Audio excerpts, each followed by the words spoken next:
Assalamualaikum warahmatullahi wabarakatuh. Innal hamdalillah nahmaduhu wa nasta'inuhu wa nastaghfiruh wa na'udzu billahi min sururi anfusina wa min sayyiati a'malina. Man yahdihillahu fala mudilla lahu wa man yudlil fala hadiya lahu. Wa asyhadu an la ilaha illallah wahdahu la syarika lahu wa asyhadu anna Muhammadan abduhu wa rasuluh. Allahumma salli wa sallim wa barik ala Muhammadin sallallahu alaihi wa ala alihi wa ashabihi wa man tabi'ahum bi ihsanin ila yaumiddin. Amma ba'd. Puja dan puji syukur kita panjatkan kepada Allah Jalla wa Ala yang telah melimpahkan nikmat kepada kita semua, dimudahkan kita berkumpul di majelis ini mempelajari satu ayat dari Al-Quran, satu hadis dari Nabi yang mulia sallallahu alaihi wasallam. Semoga Allah memberikan kita kemudahan untuk memahami sekaligus mengamalkan apa yang sudah kita pelajari. Tak lupa salawat dan salam semoga tetap terlimpah kepada junjungan kita baginda Nabi Muhammad sallallahu alaihi wasallam. Demikian pula untuk keluarga beliau, keturunan beliau, para sahabatnya, dan seluruh pengikut-pengikutnya hingga tegaknya hari kiamat.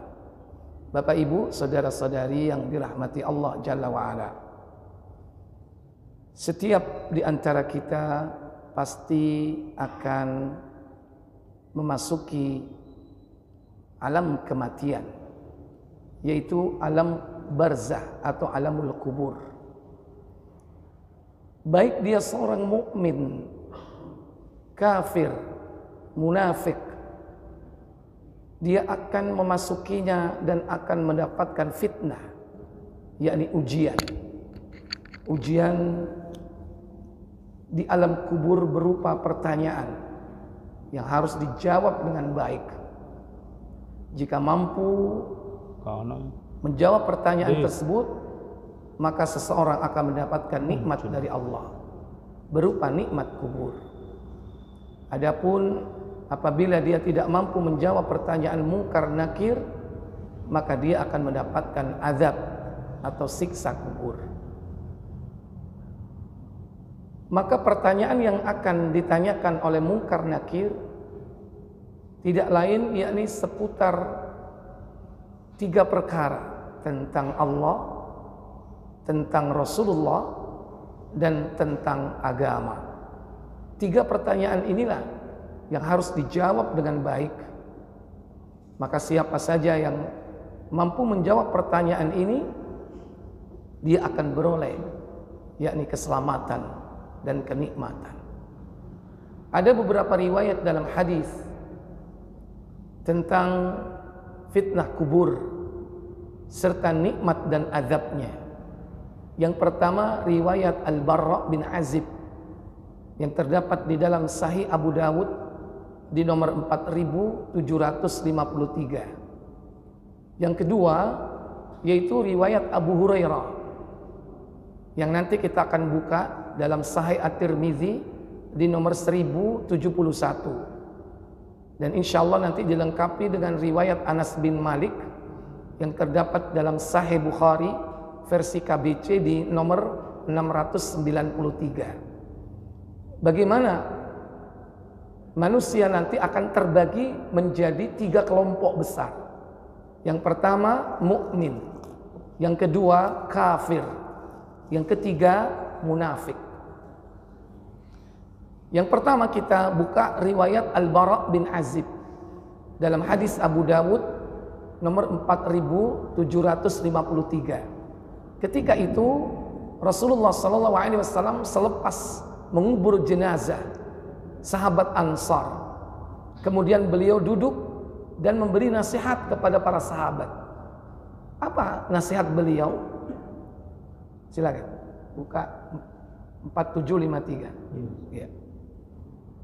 Dari Al-Bara bin Azib radhiyallahu an, ia berkata, kami bersama Rasulullah SAW pernah mengiringi jenazah seorang yang berasal dari kalangan Ansor. Kemudian kami tiba di pemakaman. Setelah dimakamkan, beliau duduk di sisi kuburan dan kami mengelilingi beliau. Kami diam tidak bergerak, seakan-akan di atas kepala kami ada seekor burung. Saat itu Rasulullah SAW memegang sebatang kayu. Kemudian beliau mengangkat kepalanya dan berkata, mintalah perlindungan kepada Allah SWT dari azab siksa kubur. Ista'izu billah min azabil qabri, kata beliau. Mintalah kalian perlindungan dari azab kubur. Berapa kali beliau ucapkan itu? Rasulullah mengulangi pernyataannya hingga 3 kali. 3 kali beliau ucapkan. Hadis ini sebagai dalil diperbolehkannya seseorang memberikan nasihat saat di kuburan tentang kematian. Kemudian ketika mayit mendengar suara sandal orang-orang yang meninggalkan areal pemakaman, ia akan ditanya, siapakah Rabbmu, apa agamamu, dan siapakah nabimu? Iya. Disebutkan bahwa yang terdengar adalah bunyi terompah atau sandal. Maka tidak ada alasan lain berdalil dengan hadis ini bahwa mayit mendengar suara orang yang hidup di luarnya. Sehingga kadang dengan alasan itulah kemudian ada orang yang memberikan bocoran jawaban pertanyaan mungkar nakir. Sehingga di negeri kita jadi tradisi.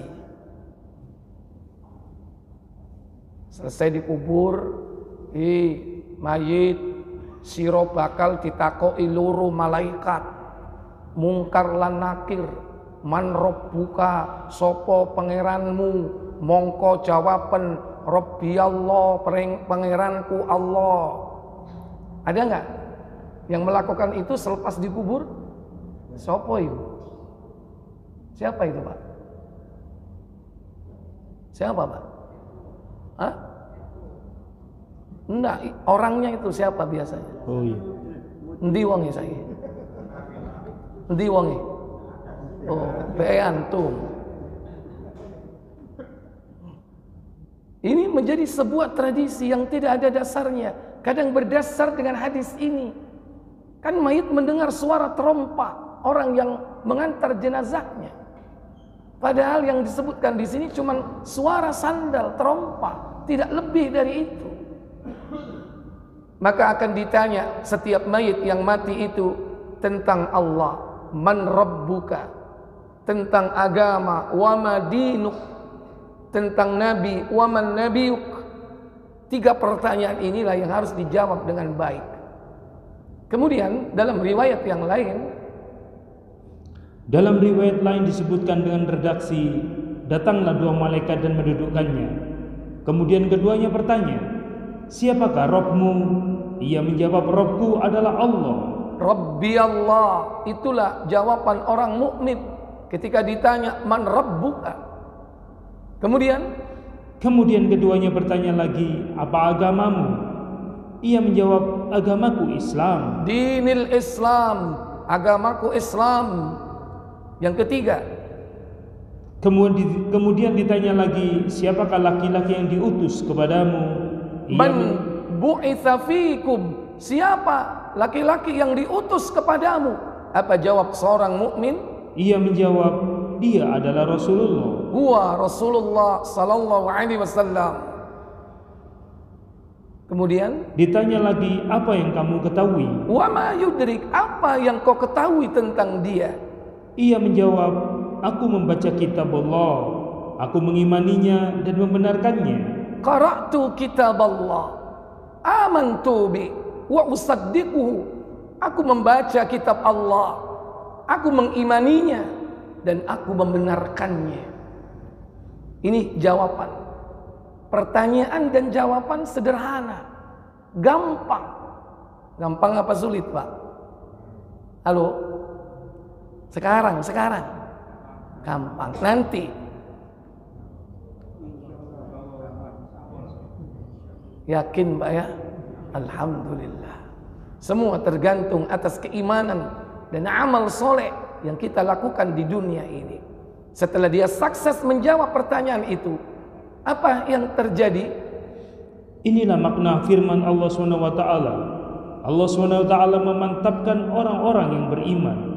Rasulullah SAW melanjutkan sabdanya, kemudian ada suara dari langit. Fayunadi munadin minas sama, maka terdengarlah suara dari langit. Apa itu? Benarlah apa yang dikatakan oleh hambaku. Qad sadaqa abdi, benar apa yang diucapkan hambaku. Berilah ia hamparan permadani dari surga. Afrisu minal jannah, bukakanlah baginya pintu menuju surga. iftah lahu baban ilal jannah, Berilah ia pakaian dari surga. ilbasu minal jannah. Kemudian Nabi SAW berkata, saat itu didatangkan untuknya wewangian surga, dan kuburnya diluaskan seluas mata memandang. Wa wassa'a qabrahu madda basari, diluaskan kuburnya sejauh mata memandang. Ini nikmat yang diberikan kepada orang mukmin ketika sukses menjawab pertanyaan mungkar dan nakir. Sejauh mata memandang diluaskan. Itu artinya nikmat ini terjadi di mana? Alam kubur. Bukan di kuburan. Kalau kuburan yo kuburan liyane lah mecetat kabeh lah. Kita tidak tahu alam kubur itu di mana dimensinya. Yang jelas dia merupakan dimensi waktu. Dimensi waktu. Adapun nanti tempatnya atau ruangnya, ada kalanya orang yang mendapatkan nikmat kubur itu ditempatkan di langit. Ada kalanya ditempatkan di Sidratul Muntaha. Ada kalanya ditempatkan di surga.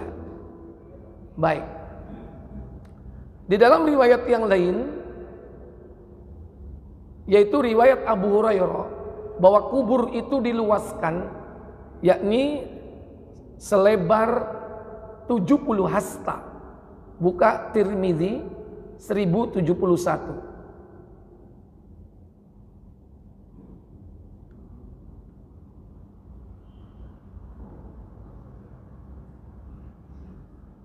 Dari Abu Hurairah radhiyallahu anhu ia berkata, Rasulullah SAW bersabda, Apa sabda beliau? apabila mayit telah dikuburkan, atau beliau bersabda, salah satu di antaramu dikuburkan, maka datanglah dua malaikat yang hitam dan biru. Maka datanglah dua malaikat, malakani, aswadani, azraqani, malaikat yang hitam kebiru-biruan. Itulah warna dari malaikat siapa? Mungkar dan nakir. Sekarang udah kenal Pak ya. Jadi nanti kalau ketemu dengan yang berwarna seperti itu, makhluknya berarti itu adalah mungkar dan nakir. Apa kata beliau? Salah satunya bernama Mungkar dan yang kedua Nakir. Kedua malaikat itu berkata, apa yang kamu katakan tentang lelaki ini, Nabi Muhammad SAW? Ini salah satu di antara 3 pertanyaan. Dalam riwayat ini disebutkan, yakni ditanya tentang Nabi Muhammad SAW. Apa jawab orang mukmin? Mayit menjawab seperti sebelum ia mati, sesuai iman dan amalnya. Muhammad adalah hamba dan utusan Allah. Huwa Muhammad abduhu wa rasuluh. Dia adalah Muhammad, hamba dan utusannya. Kemudian apa yang dia ucapkan? Aku bersaksi bahwa tiada zat yang berhak diibadahi selain Allah, dan Muhammad adalah hamba dan utusannya. Dia mengucapkan 2 kalimat syahadat. Asyhadu an la ilaha illallah wa asyhadu anna Muhammadar Rasulullah. Kemudian apa yang dikatakan malaikat? Kedua malaikat itu berkata lagi, kami tahu engkau akan berkata begitu. Kemudian diluaskanlah kuburannya, lebar dan panjangnya 70 hasta. Iya, arduhu wa tuluhu sittuna dira'an. Lebarnya dan panjangnya yakni 70 hasta. Berarti bentuknya gimana kalau panjang lebarnya sama? Panjangnya, lebarnya 70 hasta. 1 hasta setengah meter. Kalau 70 hasta berarti berapa? Kurang lebih. Bertentangan nggak dengan riwayat Abu Dawud tadi? Antara 35 atau 70 hasta sampai sejauh mata memandang, bertentangan atau tidak? Tidak bertentangan. Justru itu menunjukkan apa? Batas minimal paling sempit dan paling luas. Paling sempit 70 hasta, paling luas sejauh mata memandang. Kemudian dikatakan kepada mayit ini, apa katanya? Lalu diucapkan kepadanya, tidurlah. Tidurlah. Disuruh tidur, Pak. Mayit dikongkon regut. Kenapa kok disuruh tidur, Pak? Orang tidur itu biasanya kenapa? Ngantuk. Tidur itu apa tidur itu? Istirahat. Biasanya orang istirahat itu karena apa? Capek. Saya tanya, orang di dunia ini capek enggak, Pak? Kita ini capek ibadah enggak, Pak? Capek enggak? Capek, aslinya capek. Cuman karena iman kita ini enggak capek. Tapi aslinya enak-enak regut ditangeni. As-sholatu khairum minan naum. Nanti zuhur, suruh sholat zuhur. Enggak lama asar. Ini baru sholli, belum poso. Belum baca Quran. Belum berbakti ke orang tua. Belum haji. Belum umroh. Banyak sekali. Capek kita ini, Pak. Makanya orang yang dapat nikmat kubur, nikmat paling rendah dikongkon turu. Tidur. Tapi namanya mayit, Pak. Pengennya nggak tidur dia. Apa yang dikatakan oleh si mayit? Mayit itu berkata, aku mau pulang kepada keluargaku dan memberitahukan keadaanku kepadanya. Iya. Arji ila ahli. Aku pengen pulang kepada keluargaku. Fa ukhbiruhum. Aku pengen kabarkan kepada mereka tentang keadaanku. Saya tanya, diberi nggak kesempatan oleh malaikat untuk pulang? Halo? Diberi kesempatan? Walaupun sebentar? Apa kata malaikat? Kedua malaikat itu berkata, tidurlah. Seperti tidurnya pengantin yang tidak dibangunkan kecuali oleh keluarganya yang paling dicintainya. Tidurlah katanya. Kanaumatil arus. Seperti tidurnya pengantin yang tidak dibangunkan kecuali oleh keluarga yang dicintainya. Gimana, Pak, tidurnya pengantin, Pak? Islali. Tidurnya pengantin gimana, Pak? Turu dah.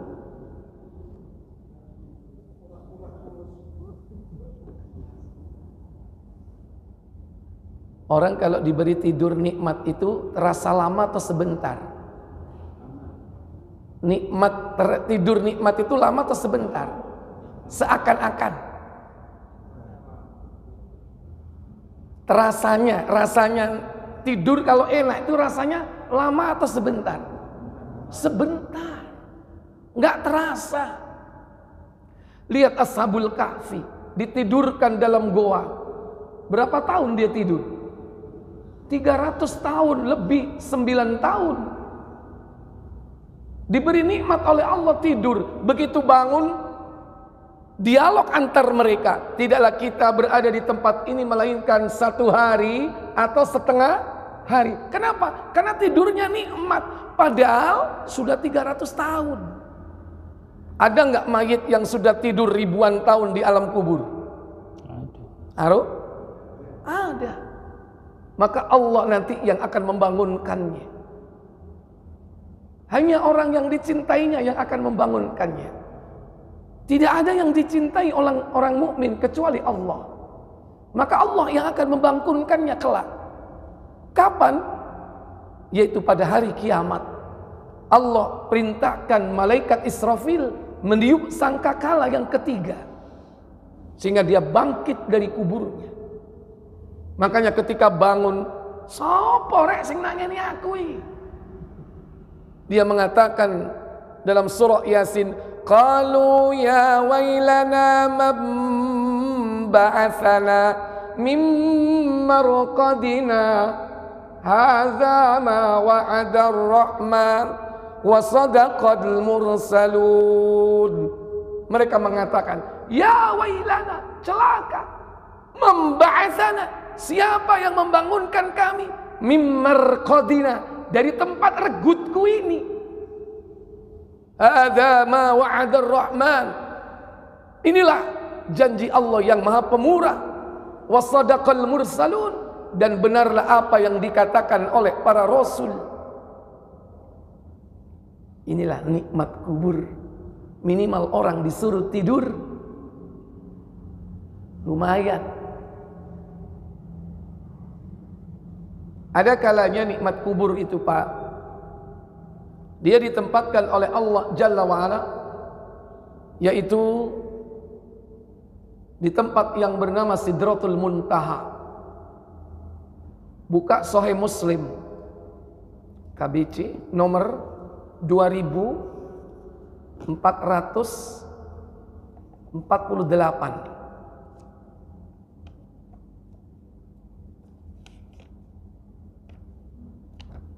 Setelah ruh itu dicabut oleh malakul maut,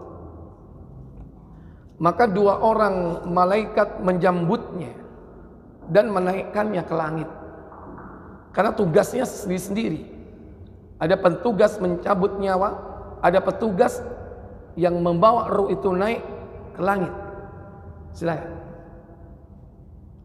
Dari Abu Hurairah radhiyallahu anhu ia berkata, apabila ruh orang-orang mukmin keluar dari tubuhnya, dua orang malaikat menyambutnya dan menaikkannya ke langit.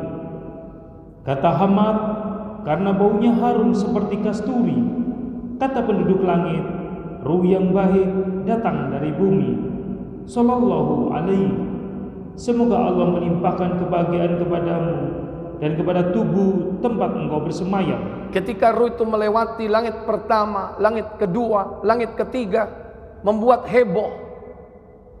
Karena di langit itu banyak para malaikat, sehingga mereka mengucapkan sholawat atas mayit tersebut kepada ruhnya. Dia katakan sallallahu alaihi, semoga Allah merahmati kalian wahai ruh, dan juga jasad di mana ruhmu dulu bersemayam. Padahal jasadnya di mana? Di bumi. Ruhnya dibawa ke langit. Lewat langit pertama terus sampai langit ketujuh. Kemudian lalu ruh itu dibawa di hadapan Rabb-Nya Azza wa Jalla. Kemudian Allah berfirman, bawalah dia ke Sidratul Muntaha dan biarkan di sana hingga hari kiamat. Bawa dia di Sidratul Muntaha, biarkan di sana hingga hari kiamat. Bahkan ruh ini ditempatkan di atas langit ketujuh, karena di atas langit ketujuh adalah Sidratul Muntaha. Sementara di langit-langit di bawahnya terdapat ruh para nabi. Ketika Nabi Isra dan Mi'raj bertemu dengan ruh para nabi, di langit pertama bertemu dengan Nabi Adam, di langit kedua bertemu dengan Nabi Yahya dan Nabi Isa, di langit ketiga bertemu dengan Nabi Yusuf, di langit keempat bertemu dengan Nabi Idris, di langit yang kelima bertemu dengan Nabi Harun, di langit yang keenam bertemu dengan Nabi Musa, di langit ketujuh bertemu dengan Nabi Ibrahim alaihissalatu wassalam, sedang bersandar di dinding Baitul Ma'mur, yaitu kiblatnya para malaikat, yang setiap hari 70.000 malaikat masuk ke dalamnya dan tidak pernah keluar lagi, menandakan betapa jumlah malaikat itu sangat banyak dan menunjukkan luasnya, yakni Baitul Ma'mur, kiblatnya para malaikat.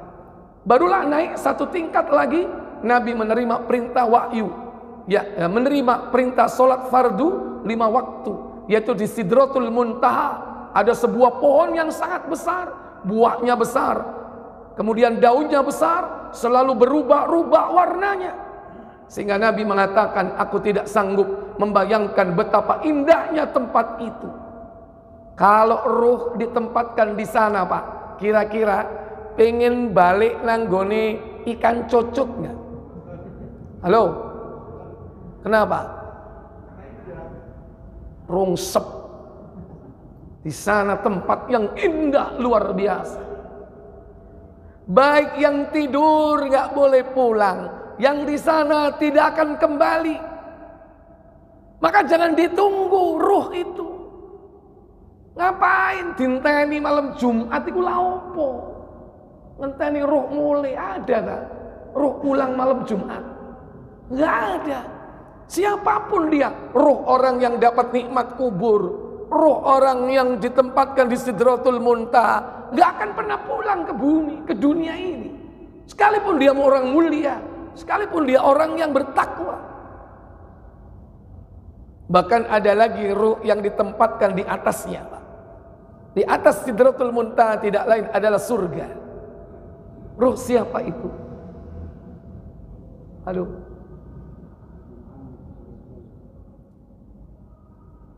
Ruh siapa yang ditempatkan di surga dan dia berkeliling terbang tiap pagi untuk menikmati indahnya surga.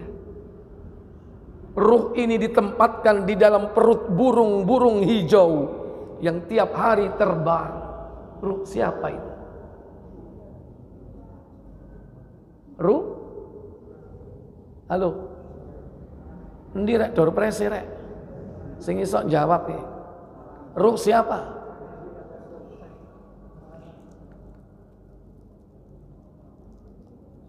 Baik, siapkan tafsir Ibnu Katsir surah Al-Baqarah ayat 154. Ruh siapa yang diperlakukan seperti itu? Dalam ayat itu disebutkan tentang orang yang mati syahid. وَلَا تَقُولُوا لِمَنْ يُقْتَلُ فِي سَبِيلِ اللَّهِ أَمْوَاتٌ بَلْ أَحْيَاءٌ وَلَكِنْ لَا تَشْعُرُونَ. Apa kata Allah? Dan janganlah kamu mengatakan terhadap orang-orang yang gugur di jalan Allah bahwa mereka itu mati.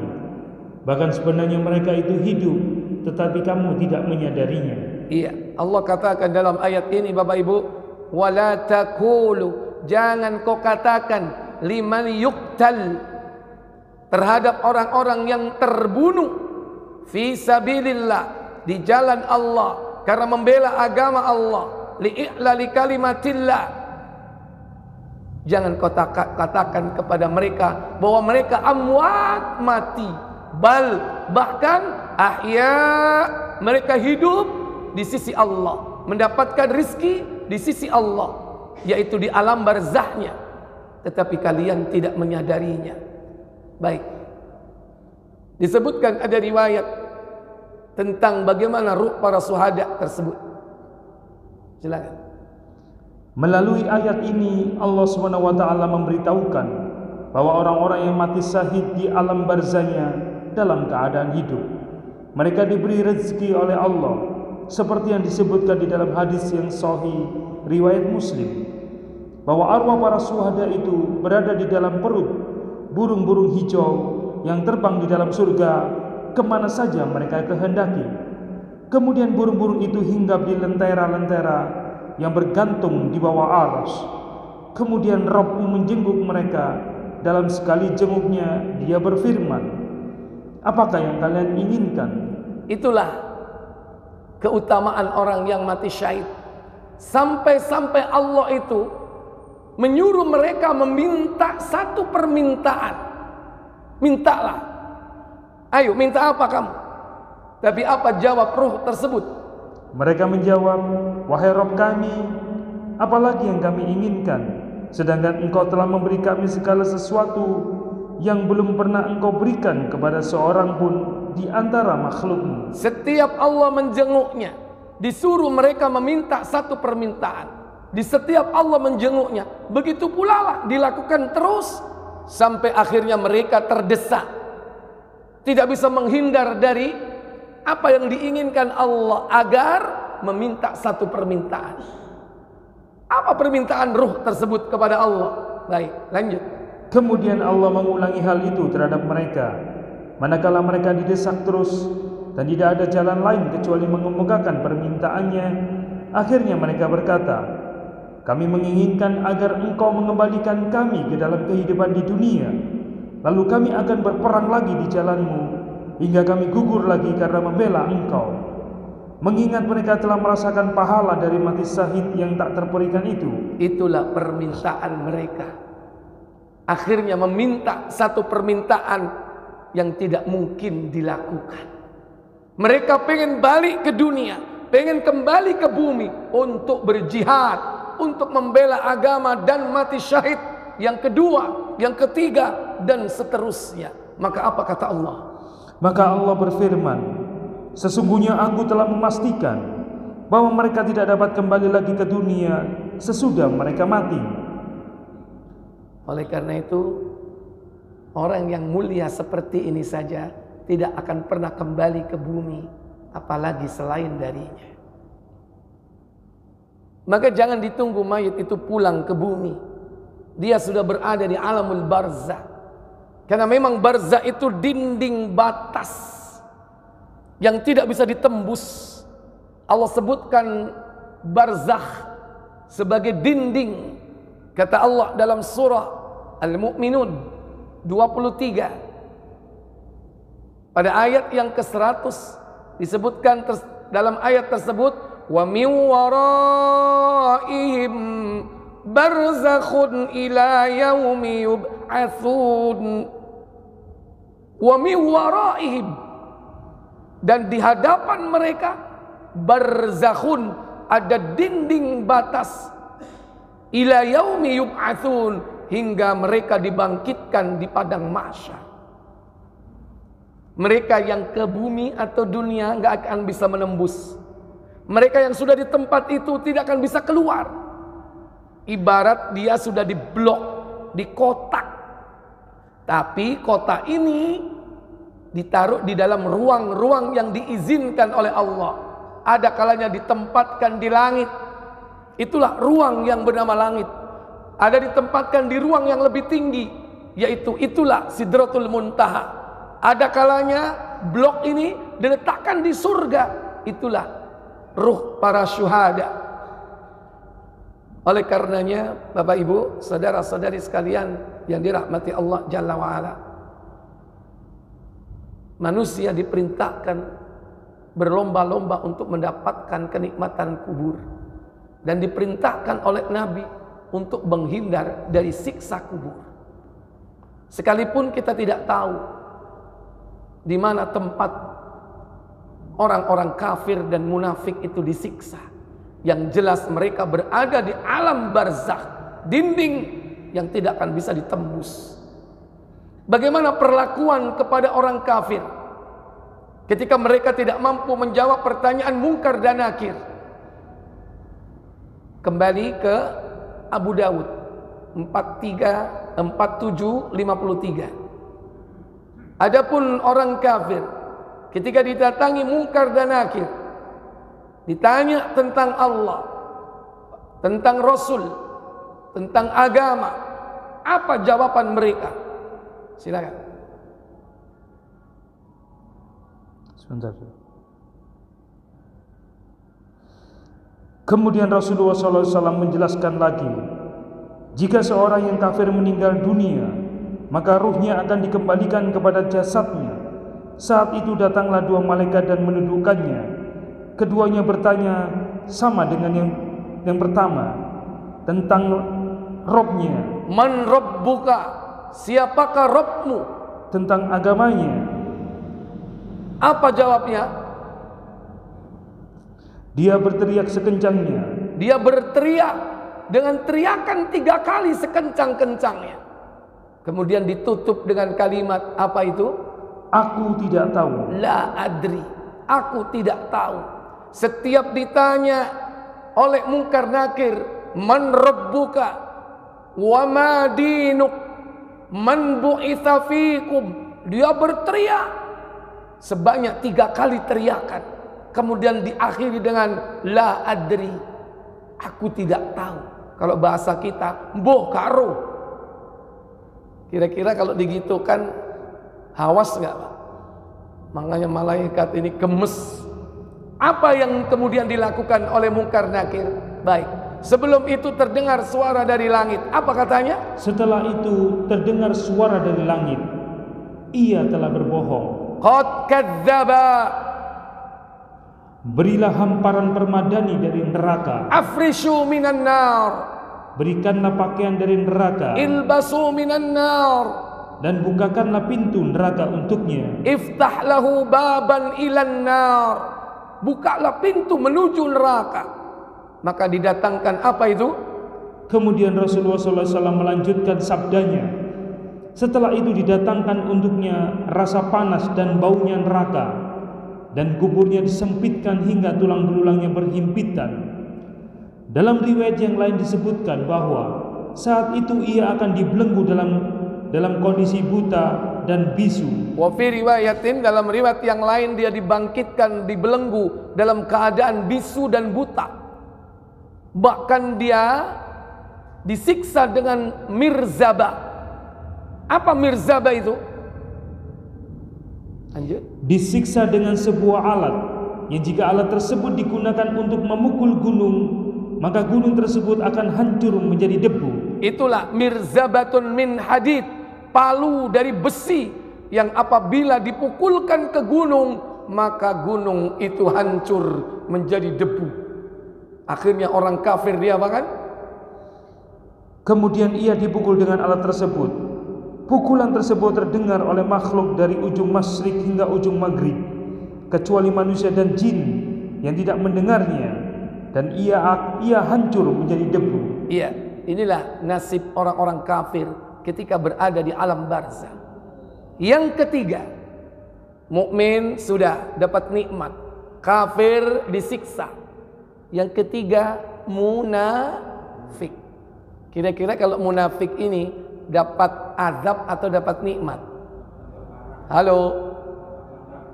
Baik, kita buka Bukhari KBC 693. Riwayat dari Anas bin Malik.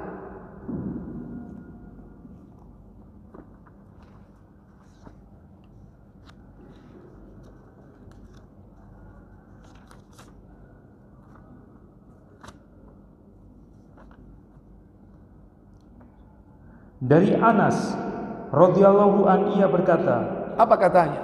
Nabi SAW bersabda, apa sabda beliau?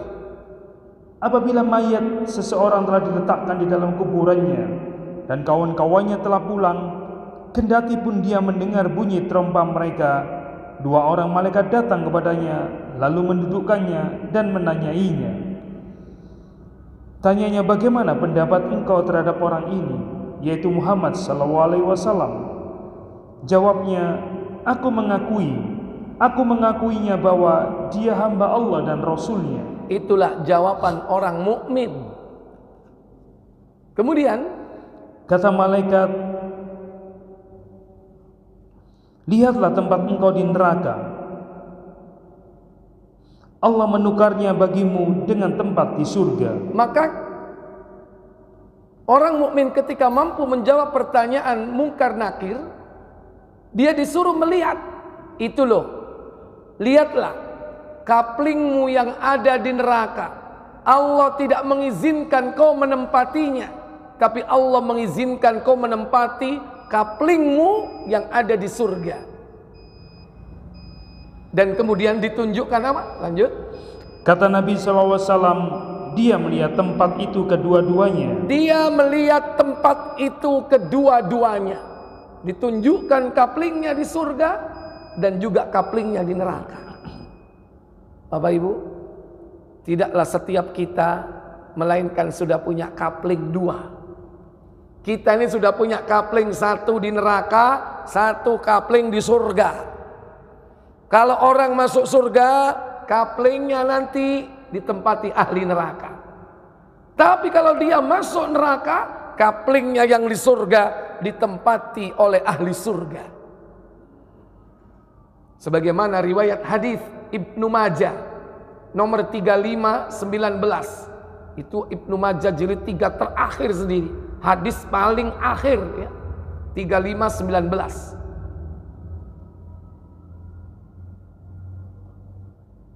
Nanti kita azan dulu. Setelah azan kita lanjutkan ya. Silakan. Ini Pak, Azan dulu Pak. mana yang azan?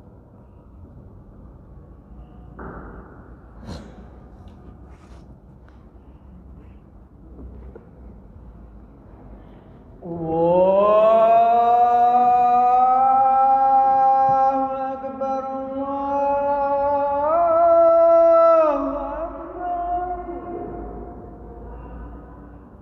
Allahu Akbar.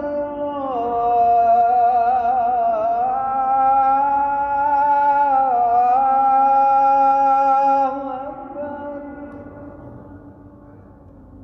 Asyhadu an la ilaha illallah.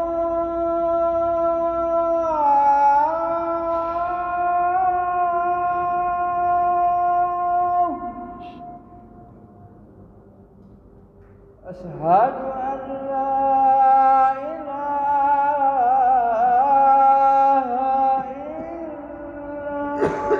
illallah.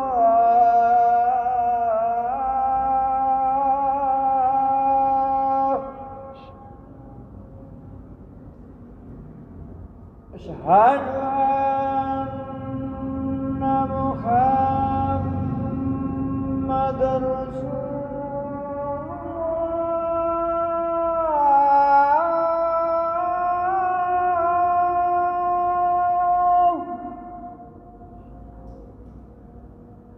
Asyhadu anna Muhammadar Rasulullah.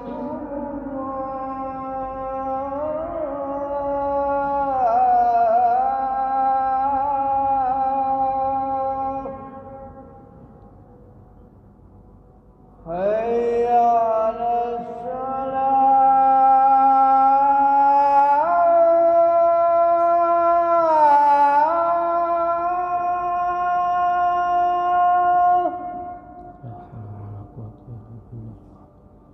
Hayya 'alas salah.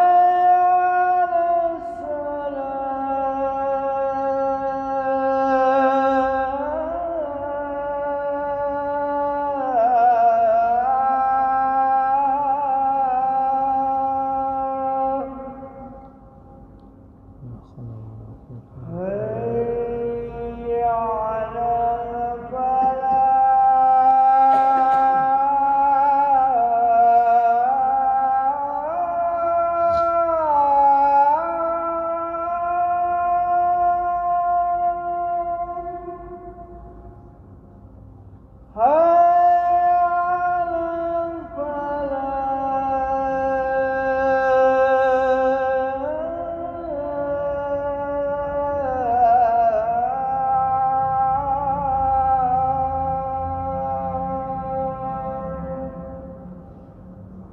Allahu Akbar. Allahu Akbar. La ilaha illallah.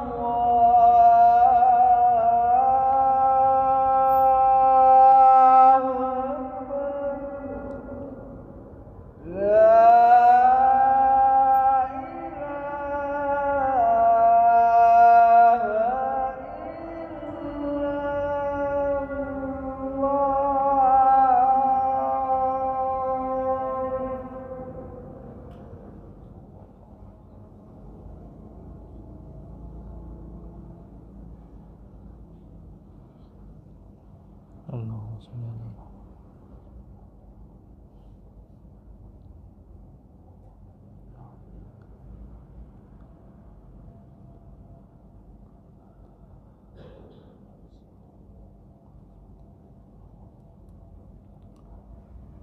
Baik Bapak Ibu Saudara sekalian, bahwa setiap kita sudah memiliki dua tempat, satu tempat di surga, satu tempat di neraka. Silakan.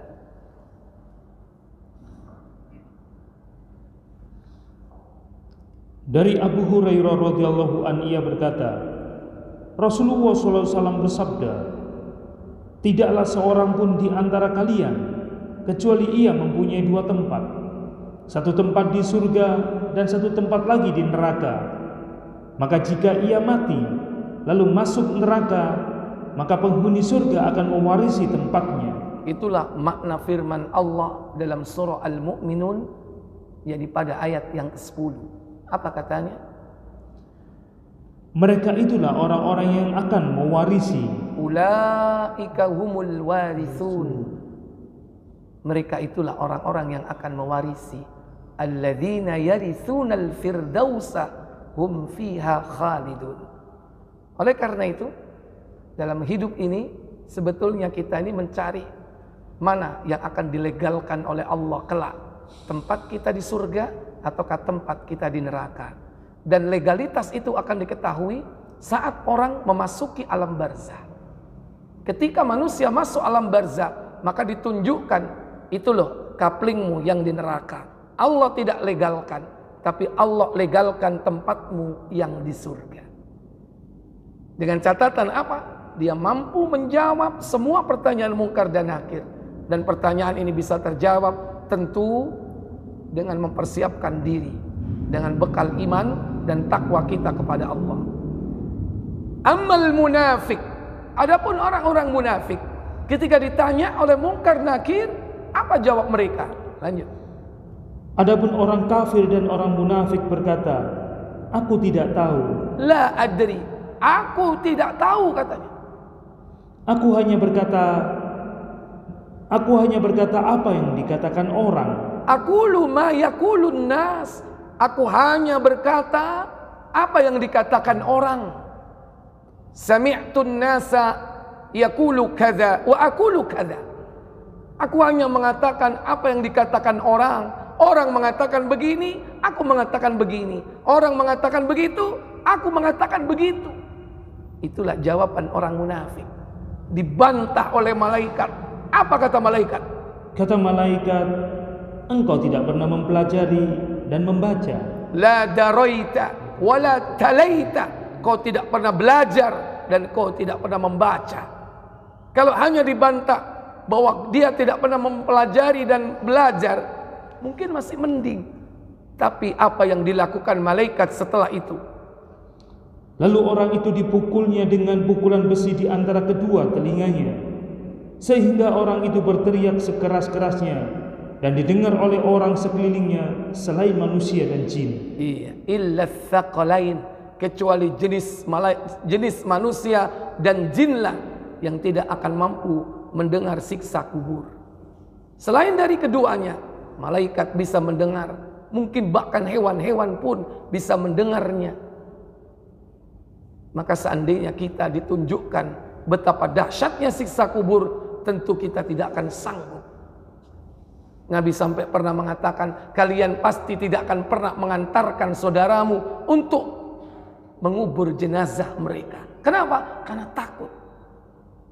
Itulah dahsyatnya siksa kubur. Maka kita berlindung kepada Allah setiap saat dari azab kubur. Sebelum kita ucapkan salam dengan mengucapkan Allahumma inni a'udzubika min adzabil qabri. Ada 4 perlindungan, berlindung dari jahanam, siksa kubur, fitnah kehidupan dan kematian, dan juga fitnah munculnya Dajjal. Wallahu a'lam. Baik Bapak Ibu, saudara-saudara sekalian, mungkin ini pengantar dari saya. Sebelum saya tutup, saya beri waktu, kesempatan kepada Bapak Ibu untuk tanya jawab. Silakan.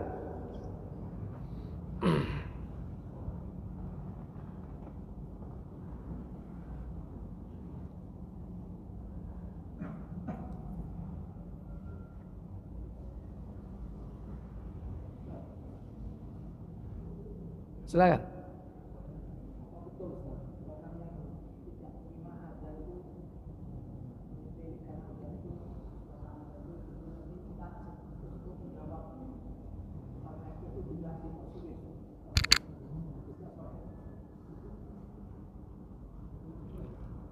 Afwan, yang ana tahu bahwa azan itu bukan hanya disimak, tapi dijawab. Satu paket isinya 3. Menjawab azan, setelah itu bersolawat atas Nabi, setelah itu meminta kepada Allah untuk Nabi. Apa itu? Al-wasilah. Jika 3 ini dilakukan, Nabi menjamin orang itu mendapatkan pembelaan di akhirat. Itu yang Anda tahu. Buka Sahih Muslim nomor 334 dari Abu Hurairah radhiyallahu taala an.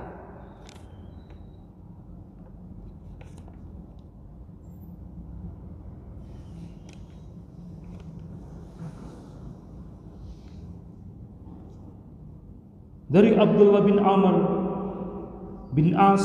Dari siapa?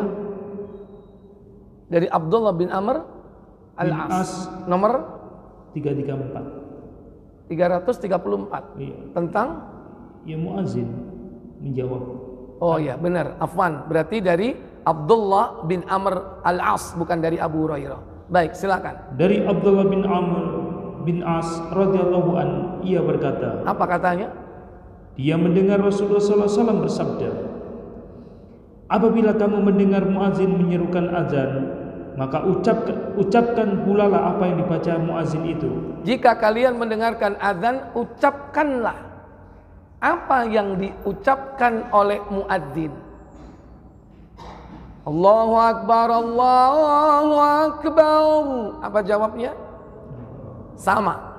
Kecuali hayya 'alas shalah. Apa jawabnya? Hayya 'alal falah. Kalau as-salatu khairum minan naum. Halo? Sama. As-salatu khairun minan naum. Adapun yang antum sudah hafal sejak kecil, sadaqta wa bararta wa ana ala dzalika minasyahidin, sampai hari ini ana belum mendapat riwayatnya. Embu tekon ndi. Tapi hafal kecil. Diajari guru. Setelah itu apa yang dilakukan? Fasalli alayya. Lanjut. Karena sesungguhnya orang yang berselawat bagiku. Jangan dipotong, diulangi. Kemudian bacalah salawat untukku. Iya, kemudian bersolawatlah untukku, kata Nabi. Kenapa? Karena sesungguhnya orang yang berselawat bagiku, Allah memberi berkah kepadanya 10 kali. Man shalla alayya salatan wahida, sallallahu alaihi asyran. Siapa yang bersolawat atasku sekali solawat, Allah akan membalas salawat itu dengan 10 kali lipat. Jadi setelah adzan itu baca salawat dulu. Boleh salawat lengkap, yaitu salawat Ibrahimiyah, sebagaimana kita baca dalam salat, atau minimal Allahumma salli ala Muhammad wa ala ali Muhammad. Baru yang ketiga, apa yang kau lakukan? Sesudah itu mohonkanlah bagiku kepada Allah al-wasilah. Fasa'alani al-wasilah. Mintakanlah untukku. Mintakanlah kepada Allah untukku al-wasilah. Apakah al-wasilah itu? Yaitu suatu tempat di surga yang hanya pantas ditempati oleh seorang hamba Allah. Wawu, sin, lam, tak marbutoh. Bukan sod, ya. Bukan wasilah, tapi wasilah biasa. Satu tempat di surga yang hanya ditempati satu orang saja. Nabi berharap apa? Aku berharap akulah yang akan menempatinya. Maka siapa yang memintakan al-wasilah itu untukku, dia akan memperoleh syafaat atau pembelaan dariku. Maka mintakan kepada Allah al-wasilah untuk Nabi kita dengan mengucapkan kalimat Allahumma Rabb hadhihi da'wati tamma wassalatil qa'imah ati Muhammadanil wasilata wal fadilah wa ba'athul maqamal mahmuda allati wa'adta. Jawab adzan, baca salawat, dan mintakan Nabi al-wasilah. Siapa yang melakukan 3 perkara ini, satu paket, dia berhak mendapatkan pembelaan kelak di hari kiamat. Cuman Pak, untuk orang menjawab azan itu Pak, itu kemudahan dari Allah. Salat, puasa, semua itu kemudahan dari Allah. Makanya ketika Mu'adz bin Jabal bertanya tentang suatu perkara yang dapat memasukkan ke surga, menghindarkan dari neraka, apa jawab Nabi? Laqad sa'alta an azimin. Kau bertanya tentang perkara yang besar. Dan hal itu apa? Fa innahu yasirun ala man yassarahu Allahu alaih. Mudah bagi orang yang dimudahkan oleh Allah. Kadang dongane hafal, ya kan? Eling tapi lali. Contoh, nek wis kadung luwe buka azan gak direken, kecapan. Lali. Pernah enggak? Pernah apa gak? Sering.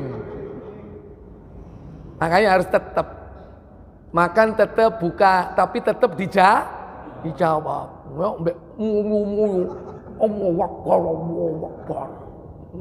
Ya gak apa-apa. Yang penting sempatkan jangan sampai tidak menjawab, lupa.